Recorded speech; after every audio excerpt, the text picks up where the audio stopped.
nuestro tema en el nombre del Señor. Muy bien, entonces póngalo allí grande en mayúsculas sostenidas, mayúsculas sostenidas. Pasos hacia la victoria, pasos hacia la victoria. Tenemos que dar un paso y luego el otro. Es muy parecido a una escalera. Imaginen que, por ejemplo, aquí hubiéramos construido la plataforma con esta pared y solamente el escalón de arriba. Para dar un paso desde allá y poner el escalón aquí, usted casi tendría que agarrarse para poder trepar. Para poder llegar a este último escalón, hay que pasar primero el 1, el 2, el 3, el 4, hay varios pasos. Y a veces la vida es una secuencia. Acuérdese lo que estamos hablando, secuencia. Y en esa secuencia, para poder dar el quinto paso, tenemos que haber primero aprendido a dar el otro pasito. Tiffany, nuestra nietecita, estábamos preocupados. Ella casi no gateaba, ya estaba grande y no flexaba las rodillitas, sino solamente se arrastraba con las manos y arrastrando los pies, y después casi no camina. Dijimos, ¿qué está pasando aquí? Pero para ella dar el primer pasito, o mejor, para dar el quinto paso, tenía que dar primero 1 y 2 y mantener un poco de equilibrio, y ya está corriendo. Y ayer sorprendió bajando en un parque unas escaleras, solita agarrada de las barandas, ya bajando escaleras. Bueno, así es la vida cristiana. Nosotros, para poder dar el quinto paso o aprender a caminar aquí arriba, en la cima, tenemos que aprender a dar otros. Pero esos pasos cuestan. A veces son pasos de problemas, pasos con dificultades, pasos difíciles. Entonces, pasos para el triunfo o pasos hacia la victoria, gracias a Dios. Vamos entonces a mirar algunos textos de la Biblia, personajes también como Jeremías, David. David sí que sufrió, estando en el frente de batalla, cuando iba a pelear contra el gigante Goliat. Hubo hermanos de él, especialmente uno, y dice la Biblia que estaba iracundo, porque David había ido de donde estaba cuidando las ovejas y el ganado a meterse en la guerra. Y el mismo hermano se le opuso, lo difamó entre la gente, ante el rey Saúl, y le dijo, este es un sobrador, este es un muchachito arrogante, él viene aquí es de puro pantallazo a mostrarse. Y estaba furioso, iracundo. David tuvo que enfrentar la oposición de sus mismos hermanos. Pero bueno, miremos esta secuencia interesante. Y quiero abrirla con el libro de Romanos, el capítulo 8 y el versículo 37. Es un texto de los que, por supuesto, yo he llamado los grandes versículos de la Biblia. Para mí hay algunos que he llamado así. Este es uno de esos.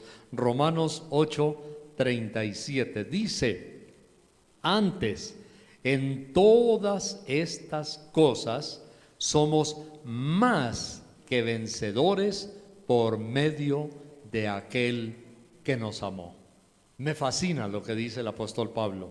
Antes, en todas estas cosas. ¿Cuáles todas estas cosas? Él sí que tuvo que sufrir. Pasó por unas increíbles. Miseria, hambre. Pues él mismo lo dice aquí en este capítulo. Nos dice en Romanos 8:35, tribulación, angustia, persecución, hambre, desnudez, peligro, espada. Uy, uy, uy. Todo lo que sufrió el apóstol. Lo perseguían y en una ocasión dijo que le dolía más el sufrimiento y la oposición y la persecución de los de dentro que de los de fuera. Y no es cierto que cuando hay oposición, lucha, angustia, duele más de la gente que usted ama. Si se le opone la familia, un familiar, un pariente cualquiera, a usted le duele muchísimo. O ese amigo o amiga que usted casi dio todo por él o por ella y que luego le traicione. Bueno, todo eso lo sufrió el apóstol Pablo, pero dice, somos más que vencedores por medio de aquel que nos amó. Y a mí me gusta la palabra más que vencedores. Me acuerdo que esta frase, esta palabra del griego upernicao, siempre me hizo recordar, era un domingo, en un coliseo cubierto del Campín, aquí en Bogotá.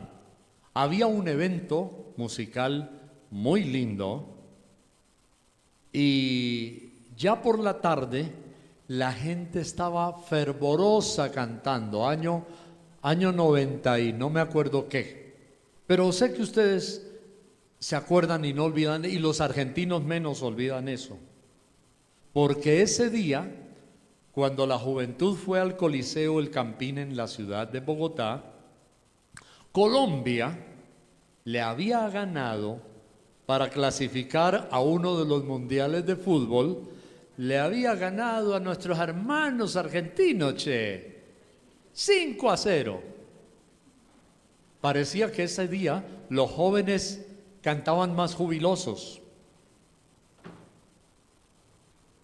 Y Marcos Witt, famoso cantante cristiano que estaba allí, dijo, ustedes están alegres más de la cuenta, no solamente por Dios, sino porque Colombia le ganó 5-0 a Argentina.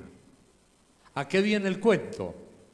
La Biblia dice aquí que somos más que vencedores. Ese día, Colombia había sido más que vencedora. La palabra es upernicao, del griego. Qué brisa tan linda. Hoy está haciendo un viento fuerte por aquí. Upernicao. ¿Sabe lo que significa upernicao? Escúcheme atentamente. Upernicao, del griego, significa más que vencedor. Más que vencedor.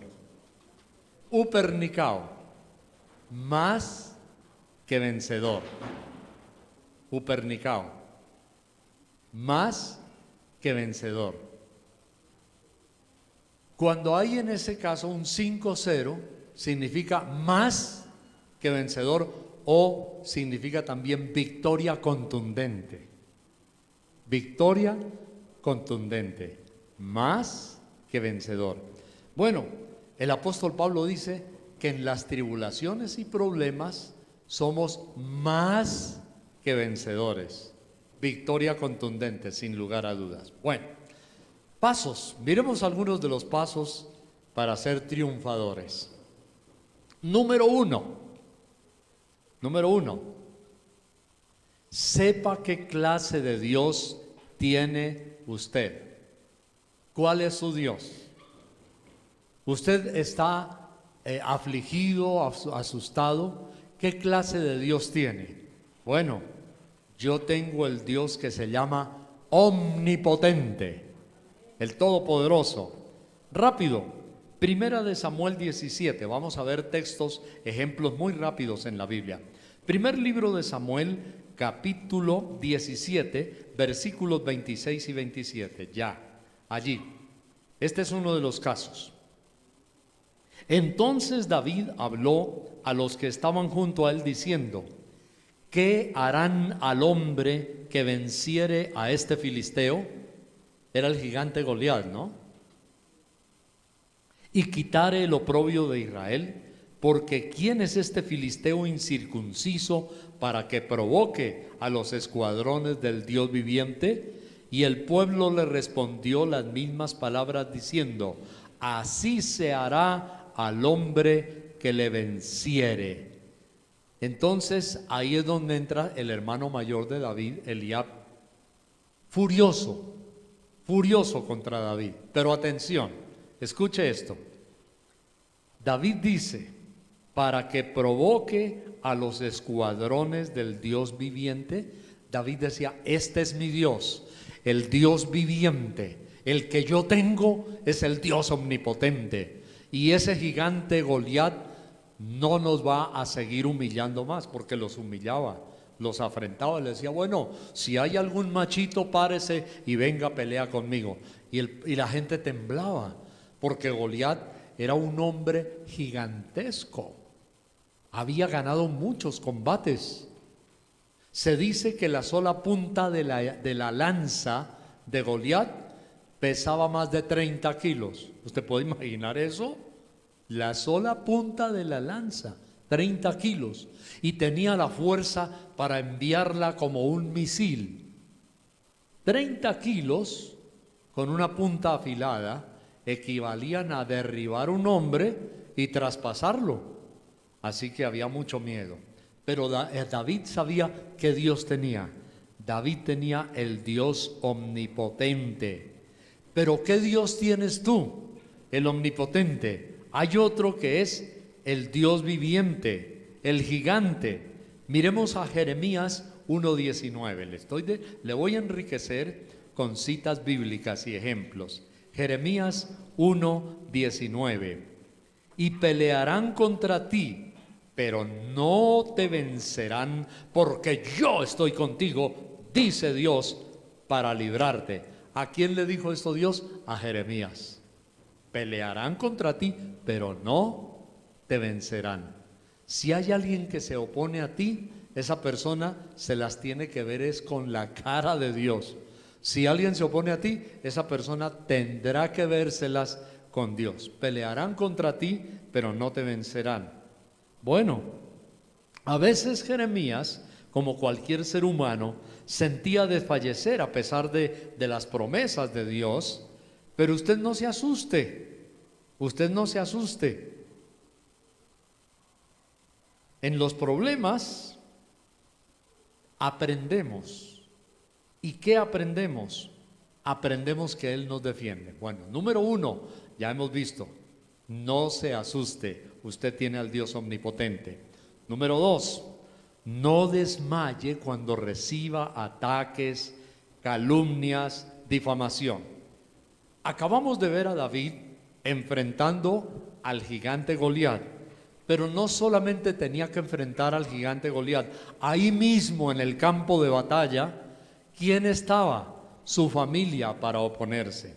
Sigamos leyendo lo que le pasó al pobre David. Primera de Samuel 17.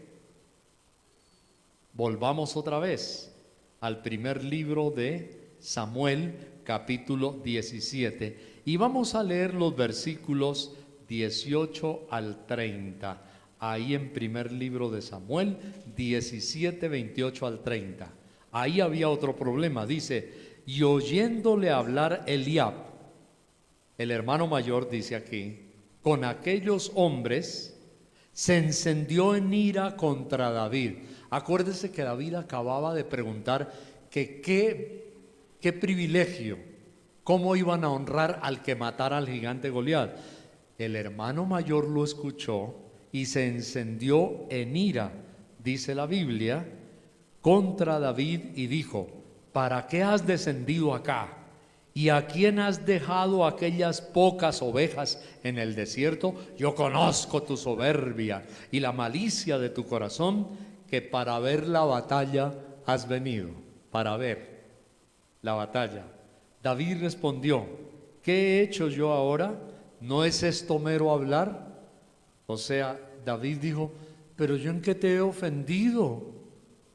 No seas tan parlanchín, bocón. En otras palabras le digo, no seas bocón. Pobre David, de su misma casa, de su misma familia, tenía la oposición. Hay personas que a veces nos cuentan todo su dolor cuando en la misma familia hay envidia, hay oposición, tratan de hacerle daño a la otra persona y el pobre David estaba afligido. Hoy escribí precisamente en nuestro Facebook también acerca de las aflicciones.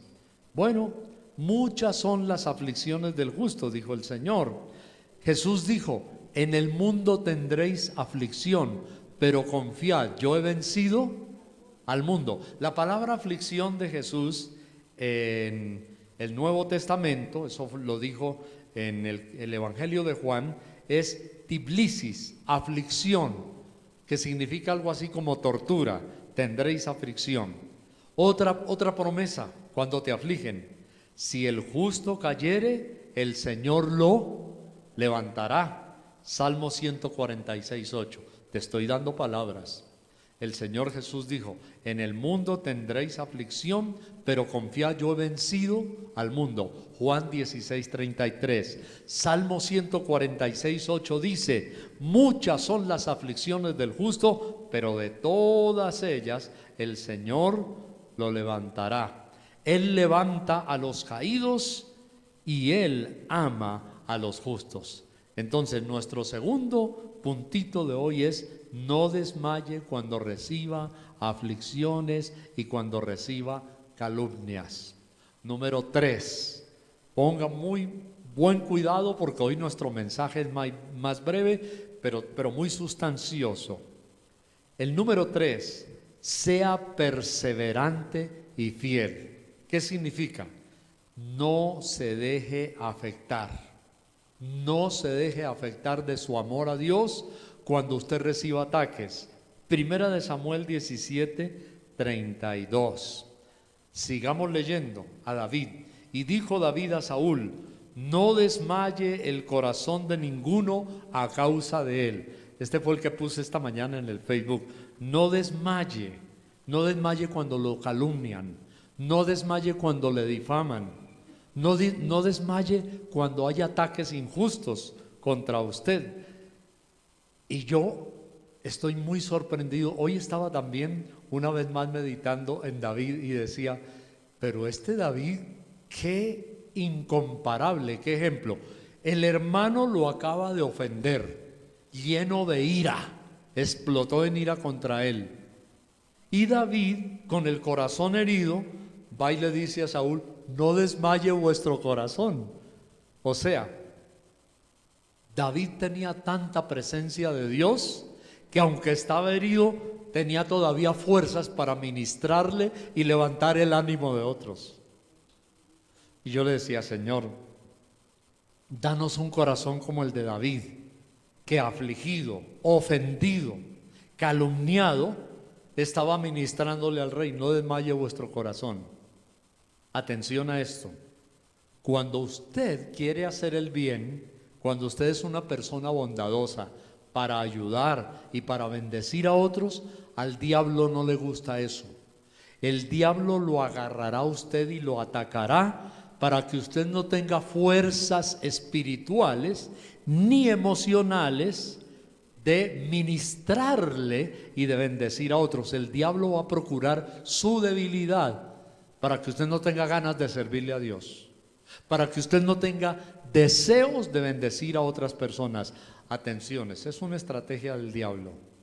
Dijimos hace 15 días que cuando Dios tiene un destino grande con alguien, el diablo lo va a atacar para que no sea un instrumento en las manos de Dios. Reciba y espere ataques cuando usted tiene ganas de hacer algo para el Señor, porque habrá situaciones que le van a tratar de desanimar, de afligir. En esas situaciones usted va a pensar, pero es que no hemos visto resultados. Así le va a decir el diablo. ¿Te das cuenta? ¿Para qué vas a servirle a Dios? Mira, eso de nada sirve. ¿Dónde está? A ver, ¿dónde están los resultados? Te dice el diablo. Y si tú te dejas convencer, dices, sí, diablito, tienes razón, ¿dónde están los resultados? No, ni para qué levanto un dedo. Y el diablo le va a desanimar. Entonces, David, herido, ofendido, atacado, y llega y le ministra a Saúl y le dice, no desmaye vuestro corazón. Sacó fuerzas de la reserva que él tenía porque David amaba a Dios. Significa, sea perseverante, usted sea perseverante, usted sea fiel. Cuando leí por primera vez la historia de Paul Yonggi Cho, ¿recuerdan? Yo sé que la mayoría la saben. Era un muchachito pobre, dormía en un colchón casi podrido, ahí llegaba a acostarse, en una choza. Por la mañana lo único que él tenía, una bicicleta y su Biblia, y dice que hacía largas jornadas por las aldeas, pedaleando y con su Biblia en la mano, iba y testificaba en una aldea aquí, a otra familia allá, por un lado, y llegaba exhausto a dormir. Y el diablo le decía: Paul, ¿para qué te esfuerzas tanto? Te estás desgastando. Mira cómo llegas. ¿Y qué te ha dado Dios? John Guichot, ¿qué te ha dado Dios? Tienes un colchón casi podrido, lleno de turupes, sucio. ¿Y tú para qué te vas a predicar? Y vea cómo llegas. Y así empezó él. Pero luego dice que empezó la congregación y no crecía la iglesia. Y la iglesia, dice Paul John Guichot, era un grupito chiquito, pequeñito de gente. Pero dice, yo era fiel. Y así lo escribió él en uno de sus libros, tanto en inglés como en español. Decía Paul John Guichot, yo le predicaba a un puñadito de personas, y dice, y yo caminaba sobre la plataforma con fe, dice él, predicando. Y dice, y yo iba para allá y predicaba así, y me regresaba a este lado y seguía predicando. Y luego agrega, y aunque era un grupito pequeño de personas, yo le hablaba como si fuera una multitud de 3,000. Como si fueran 3,000, yo predicaba con fe, como un predicador de 3,000. Y eso me hizo acordar de un amigo predicador hablándome de otro en Colombia que es muy conocido. Ese predicador, ese otro, claro que no voy a mencionar nombres, ni quién me lo dijo ni a quién se refería, pero ese otro predicador, antes de llegar a tener la iglesia que Dios le ha dado ahora, estuvo con problemas casi para comer y aguantaba hambre. Y él iba de puerta en puerta, era un vendedor que llaman ambulante, ¿cierto? Un vendedor ambulante, tocaba y decía, señora, mucho gusto, venga, le tengo una ollita muy buena para la cocina. Vendía ollas de puerta en puerta. Dios llegó a bendecirlo de una manera especial, no desmayó, siguió predicando y siguió predicando. ¿Y sabe qué? El otro predicador me dijo, ¿sí ha visto a fulano de tal como camina? Y le dije, no, hermano, ¿qué le ha notado cuando camina? Y dice, tiene un caminado de exitoso, tiene un caminado de rico. Pobretón, pero caminaba como rico. Perseveraba, no se dejó amilanar. Sea fiel, persevere. Primera de Samuel 17:32. Y dijo David a Saúl, no desmaye el corazón de ninguno a causa de él, de Goliat, del gigante. Tu siervo irá y peleará contra este filisteo. Tu siervo, ¿el siervo quién era?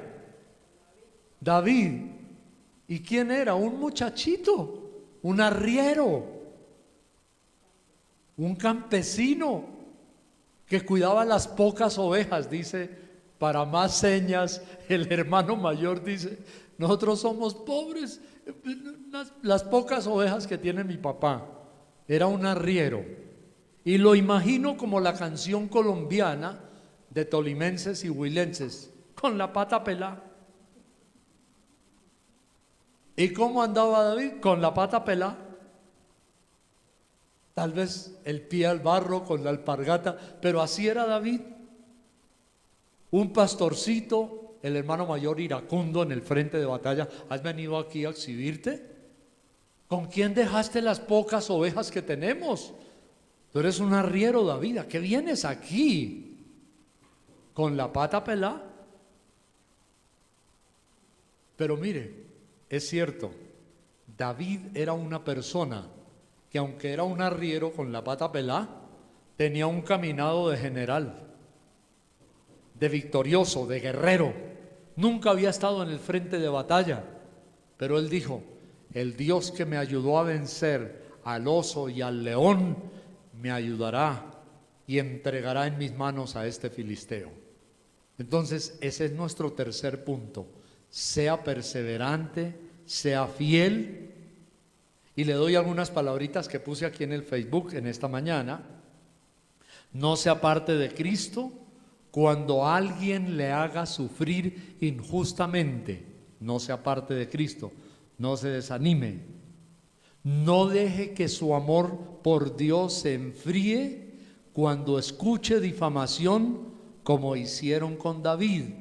No permita que el desánimo, así lo escribí hoy en el Facebook, no permita que el desánimo de otros y la murmuración de otros lo contaminen a usted.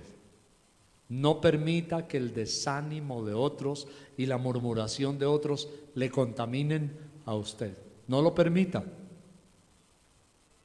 Usted puede desanimarse. Ahí estaba el hermano de David, diciéndole: ¿tú qué vienes a hacer aquí? Y eso que David todavía no había empezado a enfrentar al gigante Goliat, y ya el hermano le dijo: tú eres un arrierito, ¿qué vienes a meterte aquí? Esto es cosa de hombres, de guerreros, de fuertes, de hombres de 1000 batallas. ¿Tú qué vienes a hacer aquí? Así tú vas a oír voces en tu vida también. Eso es para gente más sabia, eso es para gente que tenga más platica, eso es para gente más preparada, más estudiada que tú. ¿Tú por qué aspiras a tal cosa? Y así vas a encontrar gente como lo que escribí hoy. No dejes que el desánimo de otros y la murmuración de otros te contaminen a ti. No lo permitas. Sé fiel y perseverante en el Señor. Y así era Paul Yonggi Cho. Era también con la pata pelada y una bicicletica y un colchón lleno de turupes y sucio para dormir en la noche. Y le decía el diablo: pero tú qué vas a, no, ¿cómo se te ocurre? Mira, ¿qué te ha dado Dios? Un colchón, ni cama tienes, comes con dificultad. Y cuando empezó la congregación, dice, era un puñadito, pero yo andaba como un predicador a 3000 personas. Ni imaginó que iba a tener una iglesia con más de 1 millón de personas. Y así es el diablo. Eso es el número 3. Entonces, sea fiel. El Señor dijo: el que perseverare hasta el fin, ese será salvo. Aunque usted tenga problemas y esté desempleado, o el trabajo que tiene no le satisface, no desmaye, no desmaye. No permita que el diablo te dañe tu autoestima. Proverbios capítulo 6. Vamos a mirar. Proverbios capítulo 6. Le estoy dejando las citas bíblicas. Proverbios capítulo 6 y el versículo 6. Miremos a ver qué nos dice la Biblia. Proverbios 6, 6.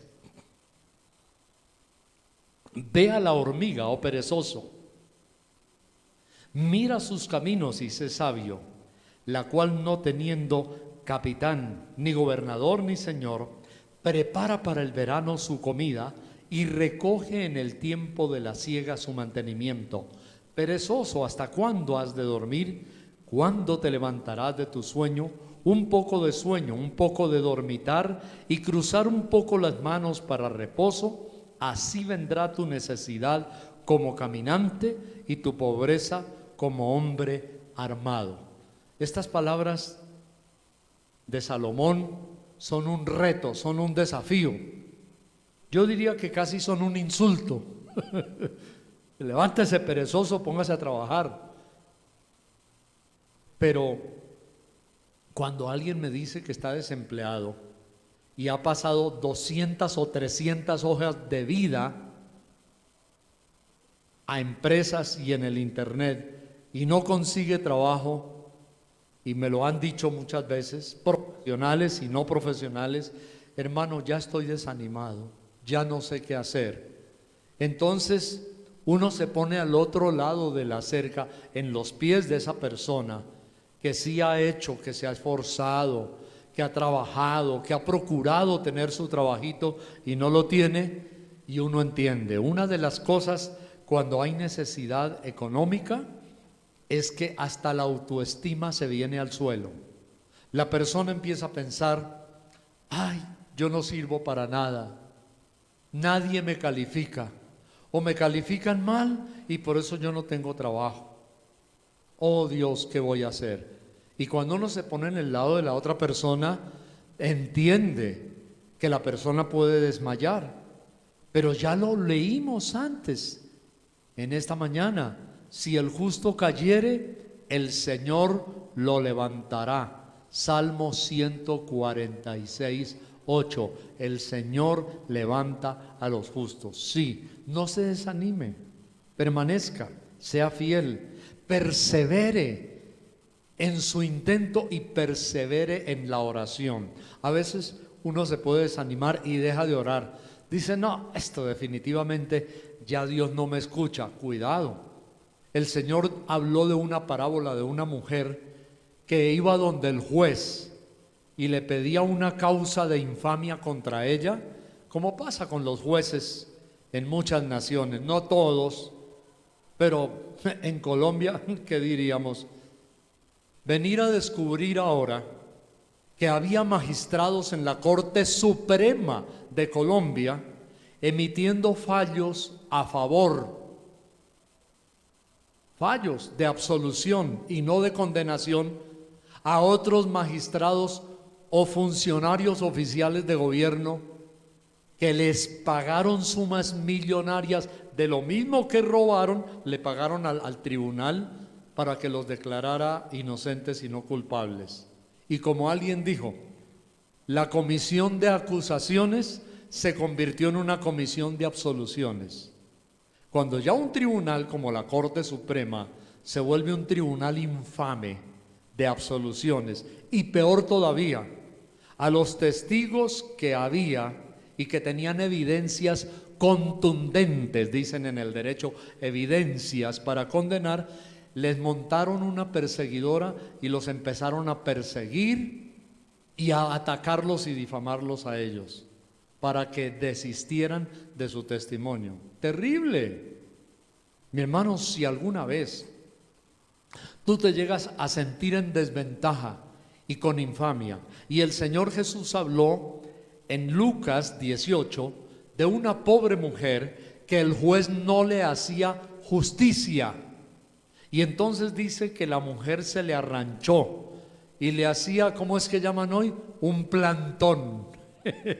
Hoy le llaman plantón. Se paran frente a la entidad o al tribunal o a la justicia y con pancartas se quedan ahí haciendo un plantón. Todos los días la mujer le hacía un plantón hasta que el juez le hizo justicia.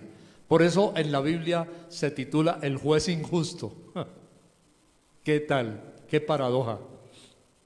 Bueno, el Señor Jesús dice que la mujer se le arranchó, se le plantó y todos los días le hacía el plantón. Entonces, hasta que el juez le hizo la justicia, y el Señor aplica la enseñanza a lo siguiente. Dice: de la misma manera, cuando ustedes oren, no desmayen, oren, perseveren, persistan. Y dice la Biblia que el Señor dio esa parábola para animar a la gente a orar siempre, orar y no desmayar. Ese es otro paso en nuestra vida. Ore. No recibe respuesta, el Señor dice: ore. El juez no le hacía justicia a la mujer, ore. Siga orando. Hoy estamos dando un mensaje de vitaminas y minerales, un reconstituyente de pasos hacia obtener triunfos, victorias, y ese es uno de ellos. Amén. Gloria al Señor. Bueno, y estamos terminando. Entonces, ya hemos dado el 4. Aprenda a descansar en el Señor. Sí, aprenda a descansar en el Señor. Ayer en nuestro devocional en inglés puse precisamente eso, y hoy es muy parecido. En inglés, aprenda a descansar en el Señor, no ande en su propia fuerza, deje la fuerza del Señor, aprenda a descansar en el Señor. ¿Qué le parece si volvemos a primer libro de Samuel otra vez, 17? Vamos de nuevo allí, aprenda a descansar en el Señor. Primer libro de Samuel 17, 34. Ok, volvemos de nuevo a la historia de David, descansar en el Señor. Primera de Samuel 17, 34. David respondió a Saúl, el rey: tu siervo era pastor de ovejas de su padre, y cuando venía un león o un oso y tomaba algún cordero de la manada, salía yo tras él. Uy, yo imagino a David, qué escena. Y lo hería y lo libraba de su boca. Y si se levantaba contra mí, yo le echaba mano de la quijada y lo hería y lo mataba. Oiga, lo desgarraba. Qué cosa tan impresionante. Yo he llegado a pensar, ¿y si algún día por desgracia me tocara enfrentarme a un león? Entonces digo, uy, este David era un muchachito, pero qué fe la que tenía en Dios, qué confianza la que tenía en el Señor, que dice que le echaba mano de la quijada, lo hería y lo mataba. ¿A cuál animal? Dice, fuese león, fuese oso, tu siervo lo mataba, y este filisteo incircunciso será como uno de ellos, porque ha provocado al ejército del Dios viviente. ¿En quién descansaba David? En el Señor, y en su poder y en su fuerza. En estos días vi uno de esos programitas de la National Geographic de los animalitos, y se viene un león con tremenda carrera hacia un valle donde estaba un hombre.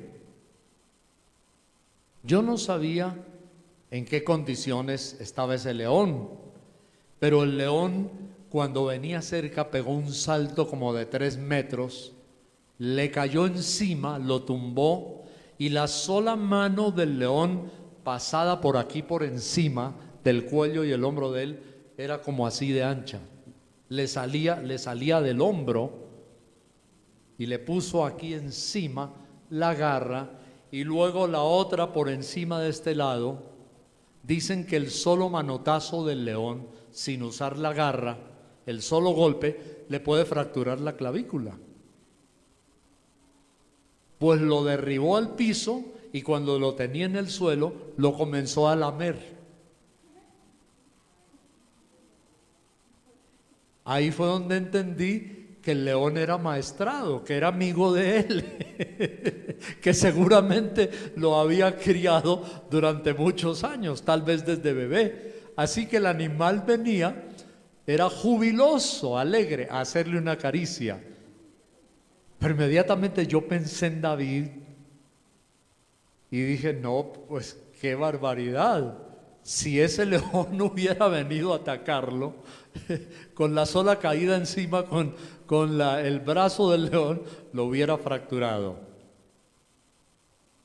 Pero David era una persona que aprendió a descansar en el Señor. Hubo un pastor amigo mío, yo estaba jovencito, Sisto López, y parece que era un tema favorito de él. Yo decía, como cuando hablábamos en periodismo, que un medio de comunicación presentaba una noticia y decía, extra, extra, urgente. Y daban una noticia de hace 8 días, en periodismo decíamos, ese es un refrito. Un refrito. Y este pastor hablaba siempre de descanse en el Señor, descanse en el Señor. Y con mi mente de periodista yo pensaba, pues parece que le gusta, es un refrito. Y yo no entendía por qué predicaba tanto de descansar en el Señor, pero luego lo aprendí. Y aprendí algo más. El Señor Jesús les enseñaba una y otra vez lo mismo. Y le recordaba a los apóstoles y les decía: lo que os había dicho antes, os lo vuelvo a repetir. Cada rato era lo mismo. Y yo creo que los discípulos por dentro, sobre todo esos críticos como el Pedro, yo creo que él decía: otro refrito. Otro refrito de Jesús. Pero en mi seminario bíblico aprendí lo que también en publicidad aprendí: que la repetición de la repetidera va fijando. Por eso es que un comercial, cuando se va a pautar en televisión, en radio o en un periódico, le ofrecen, dice: bien, le pasamos 50 veces el comercial de publicidad, vale tanto, pero si lo pasa 150 veces, va bajando. Y la estrategia es la repetición de la repetidera. De tanto oírlo, hay una fijación en la mente y en el subconsciente, que hasta la persona se aprende el lema, el eslogan de la publicidad, y muchas veces cuando llega al almacén ya se la sabe, termina comprando. Una estrategia de la pedagogía cristiana es la repetición de la repetidera. A mí a veces me dicen: hermano, pero usted había hablado en tal mensaje de ese asunto, usted ya lo dijo, hermano. Y yo digo: sí, ya lo dije, pero una estrategia de la pedagogía es como hizo el Señor, la repetición de la repetidera. ¿Por qué? Porque Dios sabe que esas lecciones se nos quedan. Aprenda a descansar en el Señor. ¿Quién era el Dios de David? El Todopoderoso. Dios lo estaba preparando con los leones y los osos para salvar a Israel. Escuche esto: cuando usted tiene pruebas, cuando hay problemas y a veces se repiten los problemas y se repiten las pruebas, usted le hace reclamos también a Dios y dice: ¿hasta cuándo, Señor? ¿Otra vez lo mismo? ¿De nuevo el mismo problema? Dios, pero por favor, ¿por qué se me viene? Otra vez desempleado, Señor, otra vez sin trabajo, Señor, otra vez el ataque. Mire, ayer fue de tal persona, hoy es de tal otro, Señor. Entonces, cuando hay problemas así, a veces Dios lo está preparando para administrar las cosas grandes que le va a dar. Escuche, cuando hay problemas y angustias, a veces Dios lo está preparando para administrar todo lo grande que Dios le va a dar. Dios preparó a David para salvar a Israel. Cuando el pueblo de Israel era oprimido por el faraón y hasta los niños gemían y los azotaban con trabajos duros, Dios estaba preparando a Israel para la caminata del desierto y los iba a llevar a la tierra prometida. Cuando tenemos tierra prometida, muchas veces el diablo nos quiere atacar. Cuidado con las armas de nuestra autosuficiencia. Vayamos al Señor, no se desanime, haga confesiones de fe, y así fue como David lo hizo. Este filisteo incircunciso ha desafiado a los escuadrones de los ejércitos del Dios viviente. Amén. Vamos a orar. Le invito para que allí donde usted está sentadito, hoy le demos gracias a Dios y digamos: Señor, gracias por cuidarme, por protegerme, por bendecirme. Gracias, Señor. Amén. Cierre sus ojos. ¿Tiene una petición delante del Señor? No se desanime. Se repite una y otra vez una situación, no se desanime. No ve resultados, importantísimo. No ve resultados, no se desanime. Sea fiel. Vaya hasta la última milla. Siga perseverante. No se desanime. Ni se deje desanimar tampoco, en el nombre del Señor. Haga como David, que aunque su familia lo estaba atacando ahí en el mismo frente de batalla, él estaba animando a Saúl. No deje que el diablo le gane la batalla para ministrar a otros, desanimándole a usted. Amén.